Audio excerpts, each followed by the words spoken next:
இங்க இந்த லேடியோட பொண்ண மாப்பிள்ளை வீட்ல இருந்து பொண்ணு பார்க்க வராங்க. உடனே அவங்க ஹஸ்பண்ட் போய் கூப்பிடலான்னு சொல்லிட்டு போறாங்க. அங்க பார்த்தா அவங்க ஹஸ்பண்ட் கிளம்பிட்டு இருக்காரு.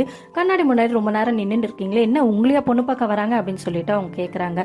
பின்ன என் பொண்ணு பார்க்க வராங்கன்னும் போது அப்ப நான் அழகா தெரிய வேணாமா அப்படின்னு சொல்லிட்டு அவர் கலாய்க்கிறாரு. சரி சீக்கிரம் ரெடி ஆகி வாங்கன்னு சொல்லிட்டு அவங்க பொண்ணு கிளம்பிட்டாலா போய் பார்க்க போறாங்க. அங்க போன பொண்ணு நல்லா ரெடி ஆயிட்டு மேக்கப்லாம் போட்டு இருக்காங்க.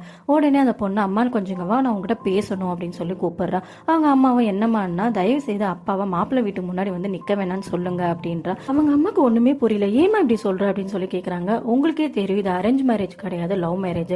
இந்த கல்யாணம் நடக்கிறதுக்கு நான் எப்படி எல்லாம் போறேன்னு உங்களுக்கு தெரியும். அதனாலதான் சொல்றேன். அப்பாக்கு இருக்கிற டிசீஸ் எனக்கு ஃபியூச்சர்ல வந்துரும்ட்டு யாரும் யோசிச்சிடக்கூடாதுமா, அதுக்காக தான் சொல்றேன்றாங்க.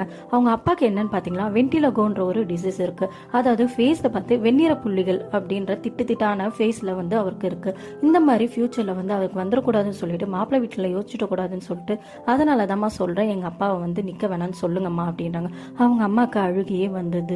உன்னோட கல்யாணத்துக்காக அவர் நேத்து நைட்டுல இருந்து தூங்காம என்னென்ன பேசணும் என்னென்ன சொல்லணும்னு சொல்லிட்டு அவருக்கு தூக்கமே இல்லாம இருக்காரு. நீ என்னன்னா இப்படி சொல்றேன்னு சொல்லிட்டு அவங்க ரொம்பவே ஃபீல் பண்றாங்க.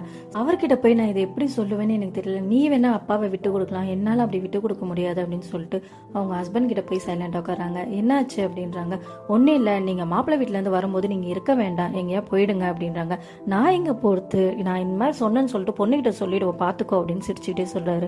சொன்னதே உங்க பொண்ணுதான் அவர் உடஞ்சு போயிடுறாரு. ஏமா அப்படின்னு இந்த மாதிரி உங்க முகத்துல இருக்கதை பார்த்தா அவங்க வீட்டுல ஏதாவது நினைச்சிருவாங்கன்னு சொல்லிட்டு அவ ஃபீல் பண்றா அப்படின்னு அவங்க அப்பாவும் ஒரு ரூம்ல போயிட்டு உட்காந்து அழுவ ஆரம்பிச்சிரு.